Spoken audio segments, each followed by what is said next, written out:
It's recording. And then, is it recording? Well, when there's a red light over right. there, it means we're live. Oh my gosh. Well, it's a recorded. We're live now, but when you see this, we won't be live. Is that right? Something like that. Yeah. Okay. Welcome everybody to another Tea Time at the Manor, which have been proving rather popular. They have been very popular. I've got my beaver cup today. You do have your beaver cup. Now, usually because I'm more of an interior person and I would have, an ancestor on a mug or something. You have Jubilee cups often, don't you? Yeah, I do. Or I've got royal mugs. I collect, by the way, I do collect royal mugs throughout, even from Queen Victoria. I have one of her mugs for her coronation. Now, or a Jubilee, I should say. This is Splurtle, the turtle, who's now swimming in our 18th century pool. And I have him here because let me explain to everybody. We're in the middle of the summer holidays.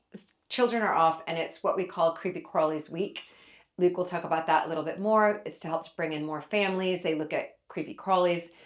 But we also do storytelling. So a wonderful woman has written some great children's books about nature. And Holly had organized our events and weddings manager had organized for her to come in and do storytelling throughout the week. And she decided to then, she's an artist, paint this. It's Splurtle. And then today she gave me a mug.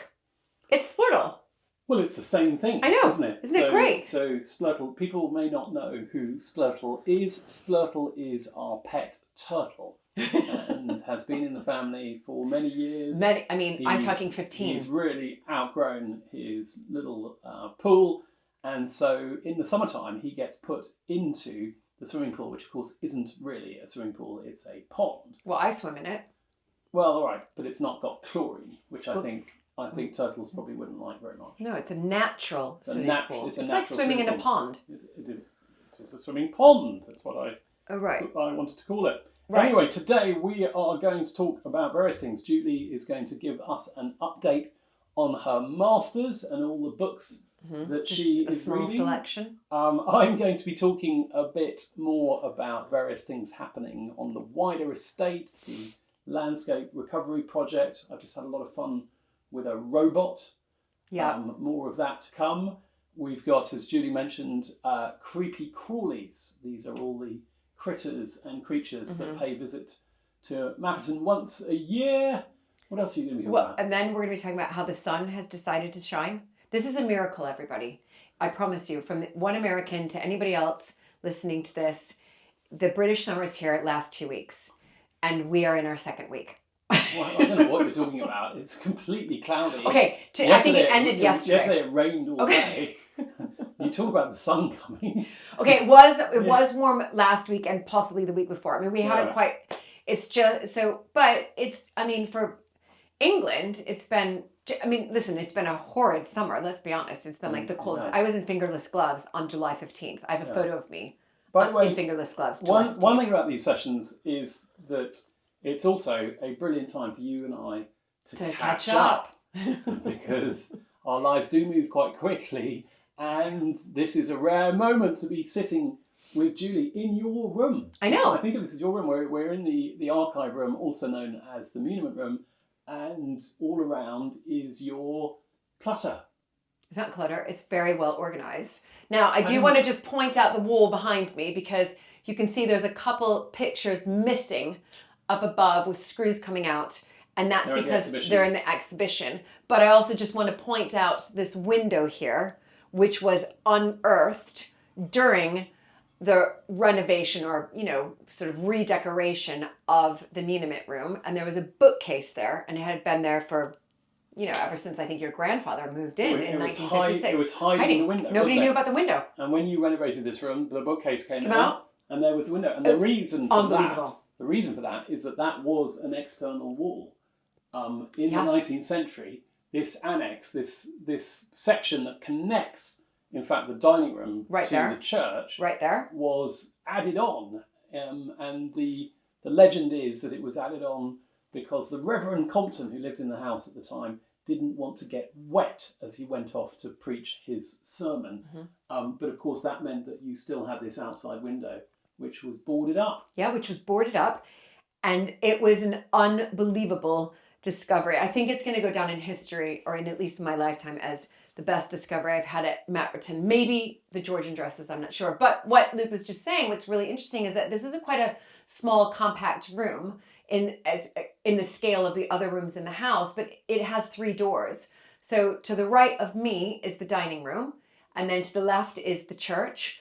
And then behind there, this big door, which is the main entrance I use, is the corridor. Yeah, you've got 3 means of escape. I know. If Fantastic. somebody puts their head round and you don't really want to see them, you can just head off that way. Or if you're and a window in front of me. And indeed a window in front of you. And by the way, I didn't mean to use the words clutter in a derogatory way. I actually think it's rather nice the way this room is being used, and it's got sort of piles of things that are sort of halfway through being done. It's pretty organized. Yeah, no, it is, and it's all organized.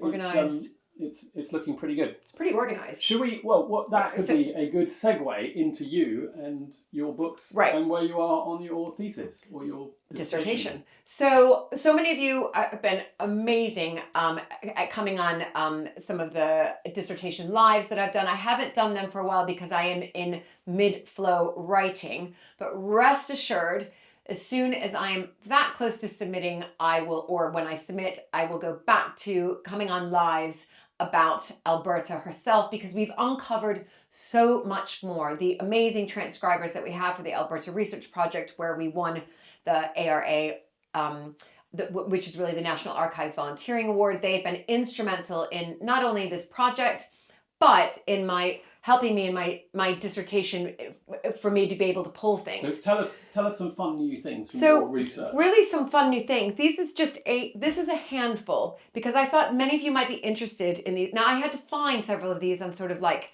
secondhand bookstores, but in particular, this book has been incredibly useful, and it's called The Decline and Fall of the British Aristocracy. I know all about that. Do you know this book? Well, I know all about the decline of the British aristocracy, and I do know of that book. Yeah. I can't pretend that I've read it. Exactly, but it is a well-known. It's a very, very well-known, and the reason that this book is really important to me, as well as the aristocracy in England between 1616 and 1914. Of course, I'm looking at the turn of the 19th century up until the early 20th century, but the reason that's important for me, I've got it, is because I'm looking at what happened during the turn of that century, over here in England. So in particular, in 1870, started the agricultural depression. So America, in particular, started making more wheat. Yeah, you flooded the market. Green, we flooded the market. You bankrupted us aristocrats, right? Because people didn't want to buy our wheat anymore. And that's actually how Alberta's family became so wealthy, because her grandfather built, really, if you like, I mean, not himself, but helped design, and his team built the Fulton elevator, which was the first grain elevator in Chicago. Was it the first or the largest, or both?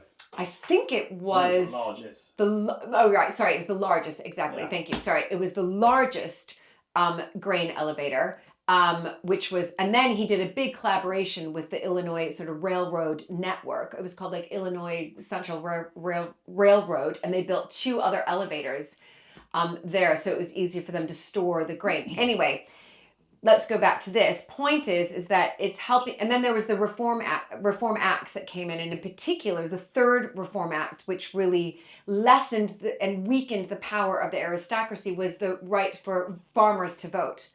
So that then would, again, decrease their power, and then it was Sir William Harcourt who imposed sort of those first big property taxes, which were actually only around 15%. And I think, don't quote me everybody, from my dissertation, there's a lot of numbers, but I believe that was 1893.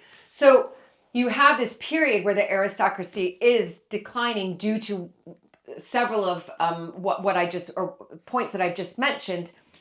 So these books have been really helpful in that. And then I just want to do a couple more. On the flip side, I was looking at what was happening in America at that time, and that's why this book has been really instrumental, and it's the incorporation of America, culture, and society in the Gilded Age. And this has been a fantastic book for me, and that's looking at, again, what was happening in America at that time, because people were getting rich. They were making money. But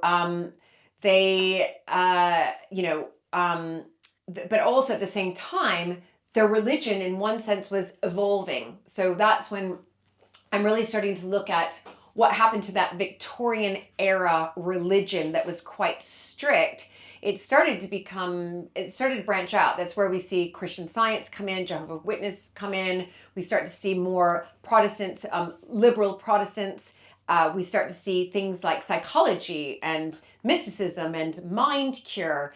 And in particular, these are what Alberta's writing about in her diary during that time. She's getting her palm read. She's going to see a clairvoyant. She's looking at Philip Brooks, who was this sort of very liberal Protestant speaker.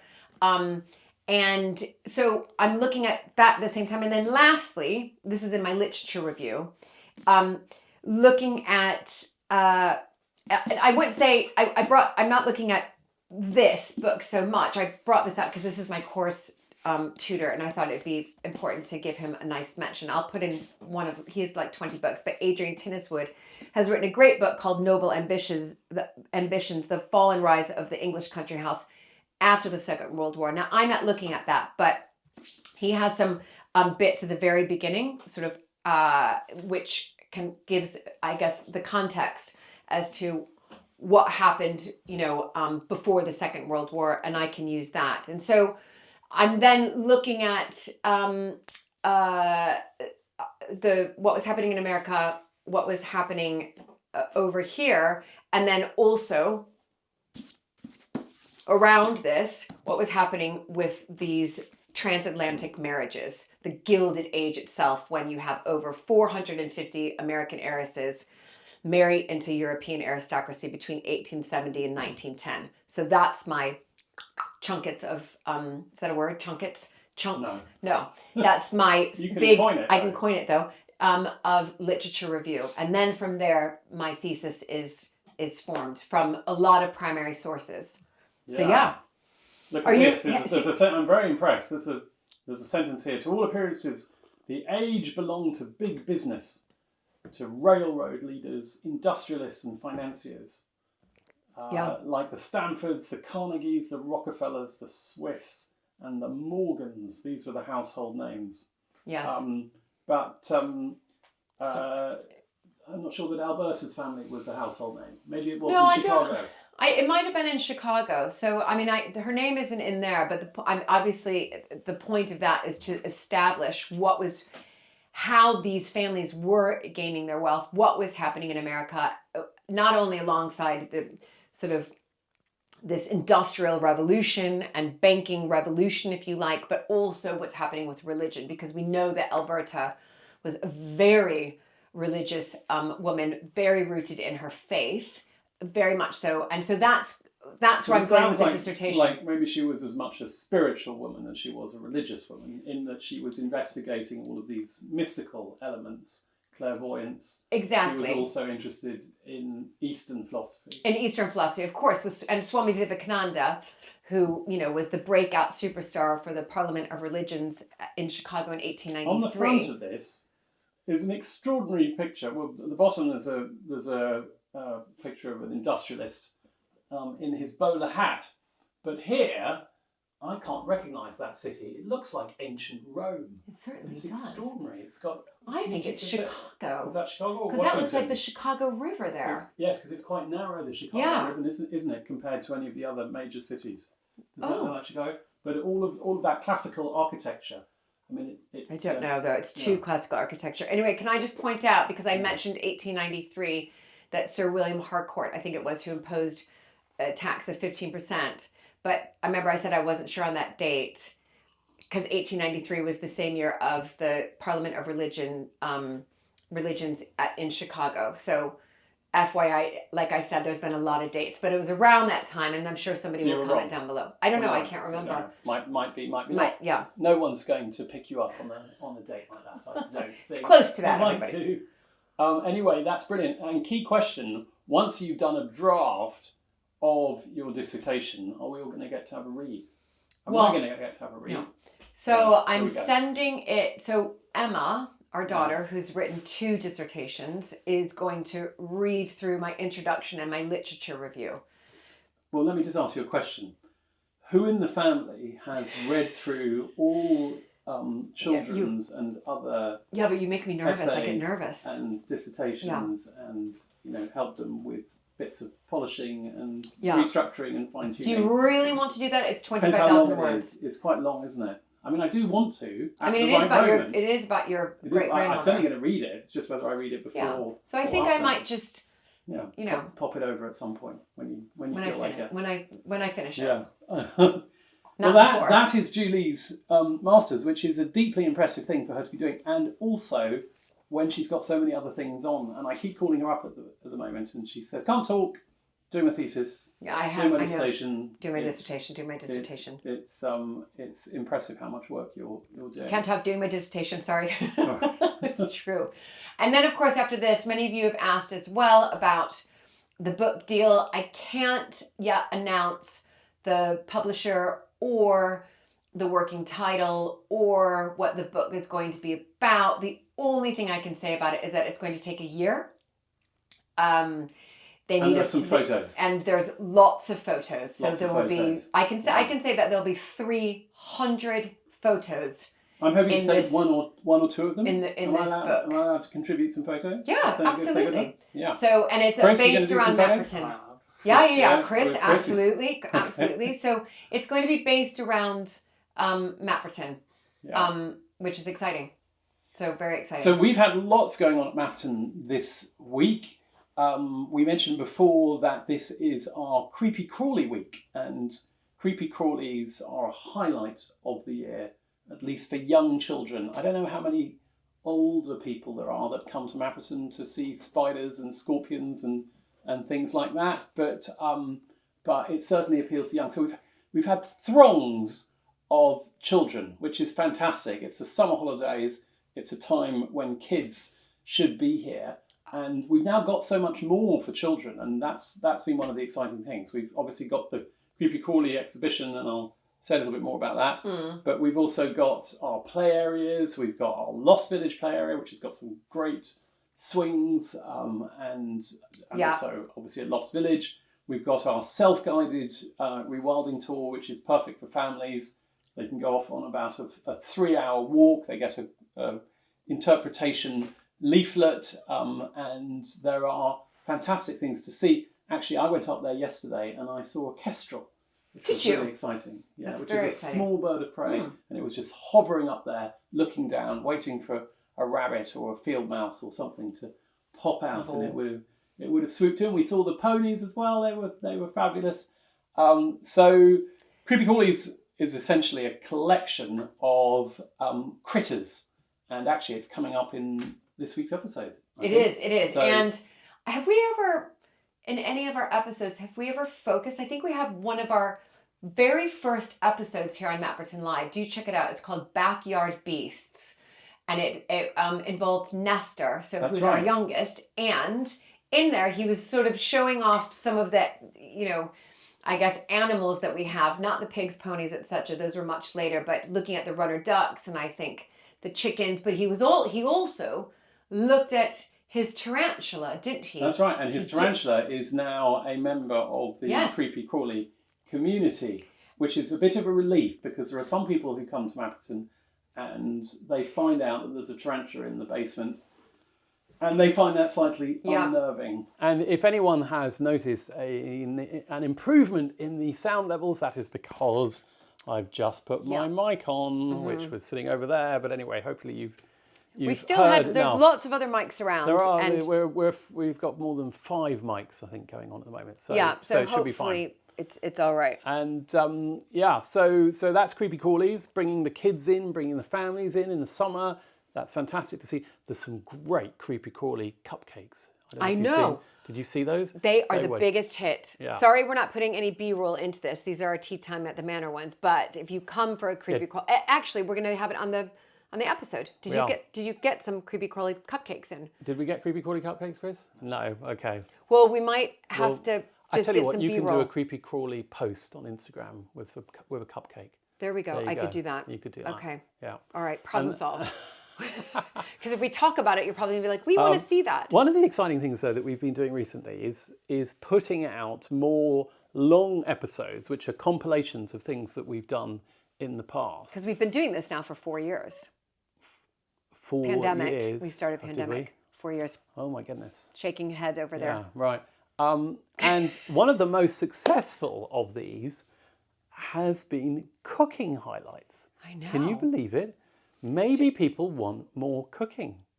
Because can I just sort of interrupt and interject here? Because when we did these cooking episodes back in the day, when we were just starting to build the channel, lots of people weren't that interested in them.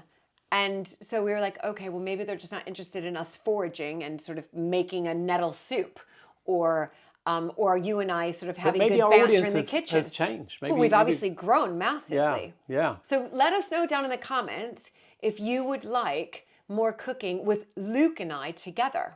Because we're a good team duo in the kitchen, aren't we? I mean, we have fun. The food doesn't always come out as planned. No, we're not saying that the food's going to be very good. But we're just going to say it's going to be a lot of fun while we make it. And particularly if I'm in charge, which I'm usually not.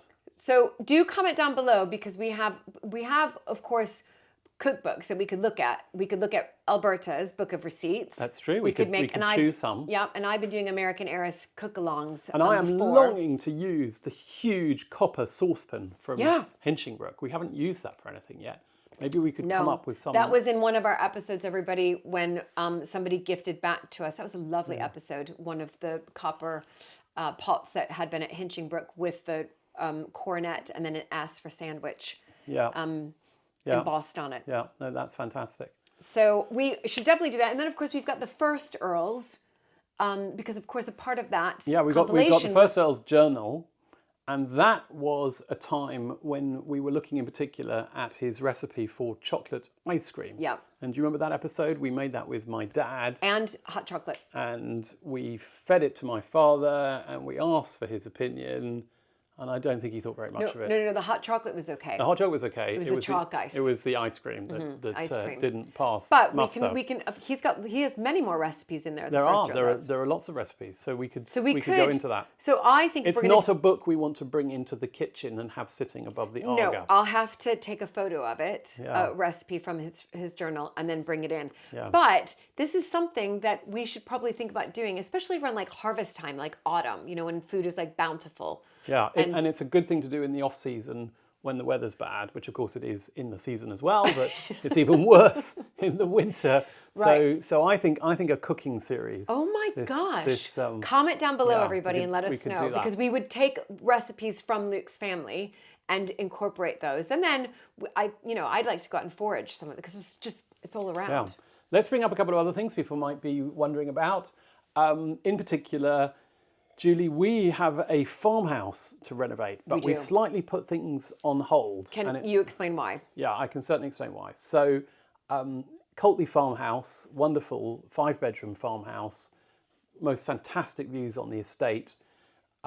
It's been a wonderful home to people in the past, but alas, the road is still closed that leads up to it. So we can't actually renovate it and let it until the road is solved. That's right. And we've just heard from the council that unbelievably, because it's not a huge job that needs doing, it might take them a year to fix it. And I don't know, my heart does rather sink. I don't entirely understand. It's been closed since March of this year, so that's already 6 months, or 4 months, and it might be another year before they can reopen it. And that, of course, affects other things as well. We haven't been able to open our glamping business this year. We haven't been able to have the same access to the rewilding. That road is critical, and yet it is likely to remain closed for so long. So roads are a problem. Leaks are a problem. We're back at leaks, everybody. Julie, you've just been swimming in the pool. The pool is only half full because we've got yet another leak. I've just been speaking to Raymond about it. There's an enormous cast iron pipe that goes out under the same road that is closed, that is broken. We know what to do. The problem is getting the fitting to the old early 20th century cast iron pipe. You might be 80 years old, and it had a particular gauge for the fittings, and you can't get it anymore. No. So we might have to custom. Anyway. This is the sort of trouble, and we've got to dig under the road to get the thing through. So it's a huge project, but I mean, Isn't it a huge cost as well? Well, it is a huge cost. It's going to be many thousands of pounds. Can you believe that? To fix this? So this is one of the reasons that we do what we do to raise funds to fix these sorts of things. Because luckily, they're always popping up things like this, and then don't let's even go into that conversation, because we do have such a long list. We did recently have our 5-year visit from Historic England. Can you explain to everybody, though, really what Historic England is, and why do they come to our house? So Historic England is the government agency that is tasked with preserving Britain's heritage, or at least England's heritage, being Historic England. There's an equivalent in Scotland and Wales and Northern Ireland. And we have undertakings to maintain these buildings because they are important buildings, they're listed buildings, and every so often we get an inspection. And we just had one, and I think it went quite well, but I'm waiting for the report, and the report is going to give me a long list, I suspect, of priorities. In the meantime, we are commissioning what's called a stonework survey of the main house and the buildings at the front. So the stables, the church, the main house, the dovecote. Those are the kind of core buildings that form what we call the manorial group here at Mapperton. And there's lots of stonework repairs. We've talked about that in other episodes. And now we get into the process of prioritising the ones. We know, for example, that there is a large chimney on the eastern wall that has some very poor quality stone that is crumbling away. And that is a priority because water is actually coming through into the Tudor room. Yes. We can see that because we have to keep redecorating and so on. Funnily enough, with the Coltley farmhouse, we commissioned a damp survey report. We did. Because so now we've moved up the hill. But we're back up to the farmhouse. Renovation that we've started, but we can't do because of the road. But we had to do a damp survey because all these old properties, they didn't have these membranes. They didn't have the foundations weren't done in a way to stop the damp coming, and I literally fell back on my chair when I fell off my perch. You fell back on your chair. Yeah. When the cost came through. I mean, it was high 5 figures. Yep. And that was just to put in a damp course treatment across the house. High 5 figures for that. And I think that I think we're just not going to do it. No, because we don't. By that one we don't have to do. No, we don't have to do that one. Well, we don't have to. I mean, damp is just what it is. If you build a house out of stone and your stone is sitting on the bare earth at some level, the damp is going to come up. Yeah. It just does that. It's not affecting the structure, but it is keeping the surfaces damp, and that just means you just got to redecorate more often. And we put up with so much peeling paint in the main house here. Indeed, we can see some up above us. Yeah. And I think that's going to be true of Coltley farmhouse as well. Though we probably will do some little bits, but I think we just have to give it regular coat of paint. Yeah, and I'm ready to tackle Coltley farmhouse. You are raring to go. Yeah, aren't you? and I have a plan. So there is a plan in place. But just going back plan sounds scary. No, it's not. It's gonna be fine. Okay. Just going back to Historic England, the other thing, just for my, those of you who aren't sort of British and understand this so much, because it's something that I really had to get my head around was I didn't understand, I don't understand. This is your house. Why do you have a governing body coming here? Can't you do what you want to do to your own house? And you can't. And the reason that you can't is because, in particular, after the Second World War, when so many houses were pulled down because, and important houses, who had, that were, rich with heritage, Robert Adam houses, Christopher Wren, pulled down because of taxation. Family members came back after the Second World War, and it was in such a state of disrepair that they didn't have the funds to to obviously put it all back together. And so more houses, I think it was around 1,500 or something around that, maybe even higher, were pulled down. But that's through a period of around 1870 to after the Second World War. And the V&A, the Victoria and Albert Museum in London, did a fantastic exhibition called The Destruction of the Country House. They did it in 1974. And it really opened up the public's eyes to what was happening to Britain's heritage. And so that's why we have what are called listed buildings and this governing body. And a listed building like Mapperton, which is grade 1, is of exceptional historical value.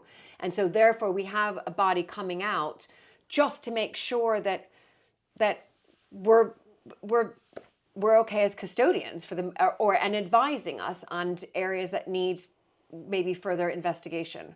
Did I say that correctly? Yeah, you did, and I guess it means that we've always got oversight of what's being done here. And I guess some people might say that's kind of government interference, and other people might say that's how you protect heritage.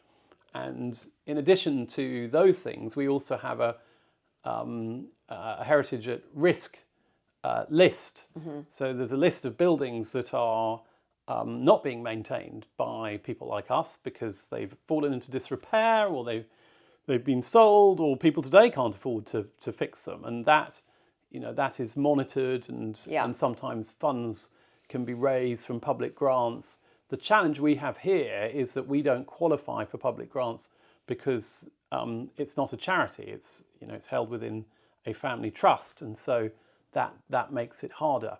So but anyway, I think we passed. Yeah. And well done. But there's always going to be more work to do. Now, in addition to the house, we obviously have responsibilities across the landscape. It doesn't just end here. And I had a wonderful trip down to Greenaway Barn to visit Raymond the other day. So Greenaway Barn is on the estate. Yeah, We've done a video on that beforehand. We did. You came the last time. Yeah, because we were thinking it would be a nice little place for us to move to. For us something. Well, it's like an off-grid building. Yeah. But again, when we went before, I think, which was about 2 years ago, or 3, Raymond was putting tiles on, and he's still putting tiles on today. But he has managed to fix the fascia boards. There's more work that's been done on the ridge. It's nearly there. But this is something that we were responsible for. This was something responsible for. So that's part of these obligations. Now, I've also been doing some really interesting things, or at least I think they're interesting. I don't know how interested our audience really are in some of this, but this is the stuff that sort of gets me out of bed in the morning at Mapperton, and that is our nature recovery project. Yeah. So we've talked about this before. We've got a rewilding project here at Mapperton. We've put 1,000 acres into the project. It's going really well. Lots of interesting things are happening. Yeah. We've obviously got all these wonderful animals, herbivores in particular, but we've lost our beavers, so we've got a plan now to try and bring them back. And I have a visit coming up with Derek Gow, who is the UK's kind of leading beaver expert, beaver reintroduction expert, but also introduction of lots of other animals. He's written a book called Bring Back the Beaver. Well, and he's also written a book on wolves, and he's a water vole expert, and he breeds storks and lynx. Derek is a one-man rewilding machine, and we're lucky to have him as a supporter of Mapperton. And we're going to talk about storks. Yeah. We're going to talk about whether we bring back storks to Mapperton, which I think would be an incredible project. That would be so exciting. Yeah. So when is Derek coming? He's coming on the 26th. Great. He's coming for a particular reason, because the reason our beavers got out was because all the storms that we had brought all these stones and logs and bashed into the grill, which opened it up and the beavers escaped. So how do we stop storms from causing that problem in the future? Well, what we're planning to do is to build up the pond into what we call a retention pond. Yeah. So when you have water coming down the valley, it fills up the pond first rather than causing all these problems with the grill. So we've got a huge digger that's arrived that is going to go down and hopefully do that sort of work. But I was talking about nature recovery. What I think we've mentioned before on the programme is that Mapperton is now part of a much bigger project for landscape recovery. This is where the government will fund nature recovery across a much larger landscape than just Mapperton. And so far we've signed up almost 4,000 hectares, that's maybe 10,000 acres around Mapperton to join in this project. And it's 53 neighbouring farmers and landowners all working together to do this. And that gives all of them, but also Mapperton, a chance to think about extra things that we want to do. Guess what we want to do? What, Mapperton or Mapperton. the big Mapperton project? in particular. We now have an opportunity to build a new wetland at Mapperton. See? Update. Yeah. Really? This could be as much as a full acre pond. It would be a seasonal pond in the Gallops. In the Gallops. In the Gallops. And it would fill up during the winter, and because of all the rain. Because at the Gallops at the moment, when it rains, you may have seen that video, when it pours out of the Gallops, it rushes across the road. Yes. And it's a real problem because that not only floods houses that are right there, but it also floods Bridport further down. Right. So one of the things we've all got to be thinking about is what's called natural flood management. And natural flood management isn't about building walls and dams downstream. It's about having water retention upstream and having beavers and dams that we might build ourselves that are like beaver dams, because we want to hold the water back in the headwaters. Right. And Mapperton's location is that it's way upstream of Bridport, so we're a great place to hold back water. And Bridport is a big sort of a big town. Well, it's a fantastic town. Yeah. It's one of the great towns on the south coast, and it's where all the water ends up. So this wetland that we might be able to build on the Gallops could be enormous, and it could be hugely helpful in terms of reducing water flow. But also, it then becomes a fantastic location for birds and other animals to enjoy. We might even, when we get the pigs here, have the pigs going in. No, that'd be great. And be great. And other sites, they dive for freshwater mussels. What? Pigs can dive down. I mean, it's incredible. No. Yeah, they just sort of Are we going to get another rootle around. Pig? We sure are. Too. Yeah. Okay. We've got to get more pigs. Get two. We really love it's our all gonna pigs. So that would just transform the start of your adventure. Certainly would. At Mapperton, and we'd have duck, and we'd have So the Gallops, geese. everybody, as I've mentioned before, those of you who are new, sort of within the estate, there's sort of... It's the name of a field. It's the name of our largest rewilding field. It's about 40 acres. And you see it as you enter into Mapperton. Yeah, exactly. So what happens? We're going to do a wildflower. So, no. So I'm coming on to wildflowers. Oh. We're not... but there's another really interesting thing that has happened in the UK. I don't know whether this is true in other countries, but our government has taken the view that we've really got to restore biodiversity. And whilst we need more housing and development and roads and things like that, every time we put new housing in or we build a road, we are harming our biodiversity because we're taking land out that is doing other things. So we now have a requirement in the UK for builders to offset the harm that they cause by investing in ecology work elsewhere. Right. And Mapperton is going to become one of the first sites, we hope, to do that in the UK.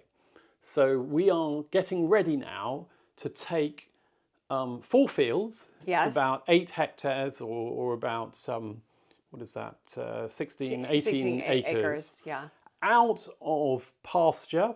Yeah. Pasture, just ordinary pasture is very species poor. It's just usually got a couple of species in it. It's got ryegrass, it's got clover, maybe 1 or 2 other things. But it's not interesting in terms of biodiversity. It doesn't hold a lot of other species. And we're looking at converting those fields, boring green grass fields, into more wildflower meadows. Okay.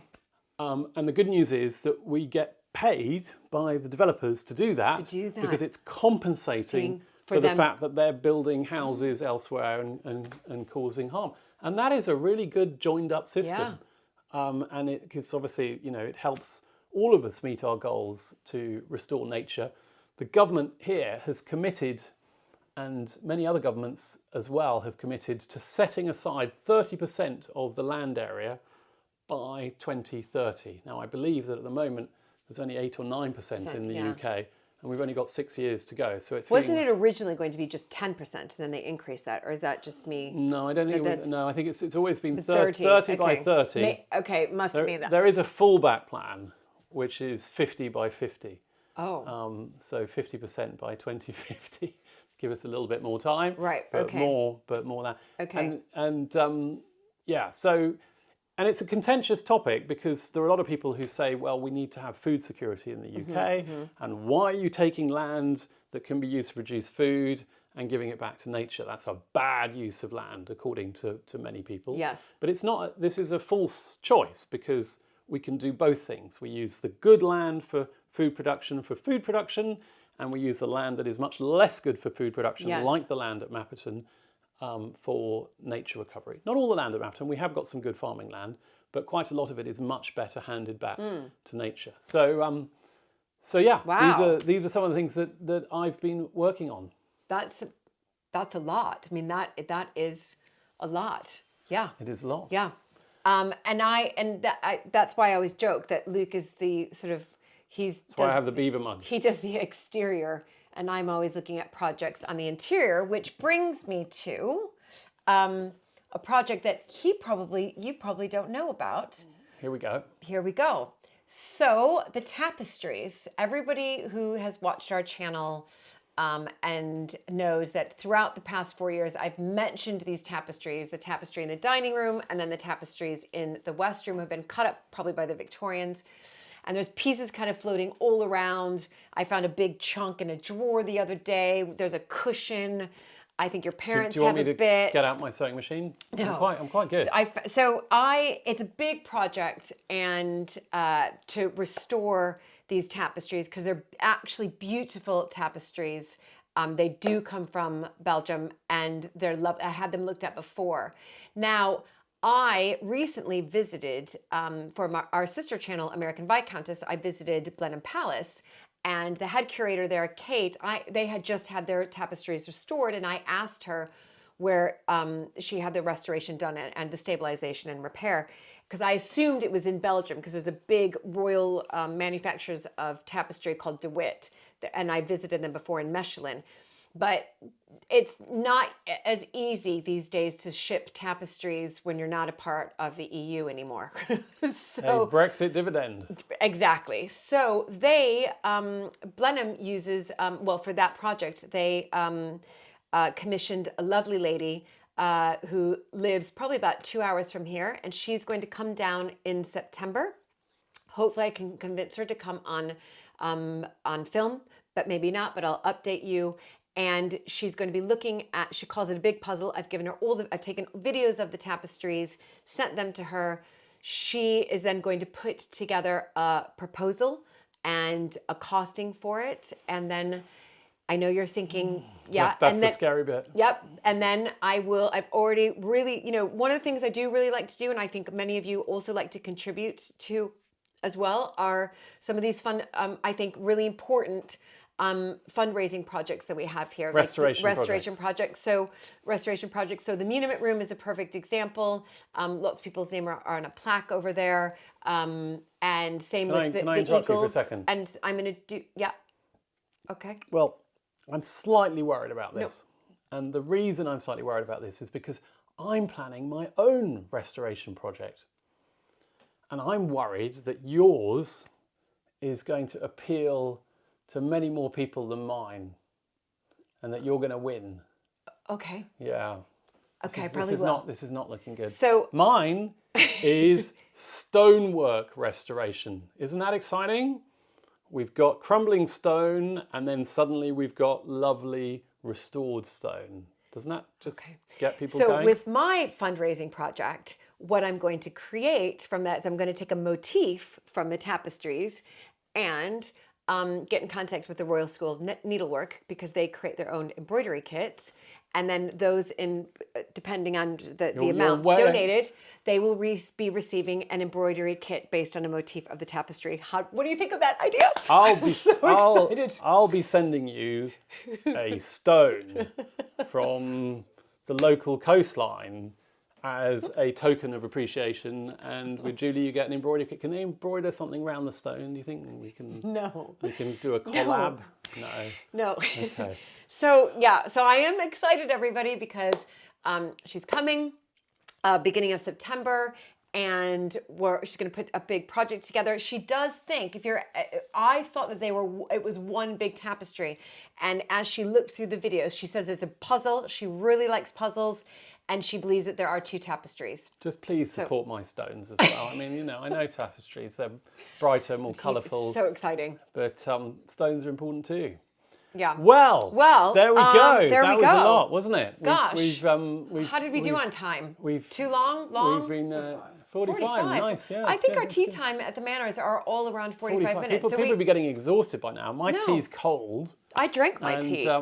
I feel new because I drank Feel New tea. And that's what I gave you as well. Do you feel new? I feel absolutely brand new. Right, here we go. Okay. Cheers. Cheers. Thanks, everybody. Thanks for watching. Bye. Bye.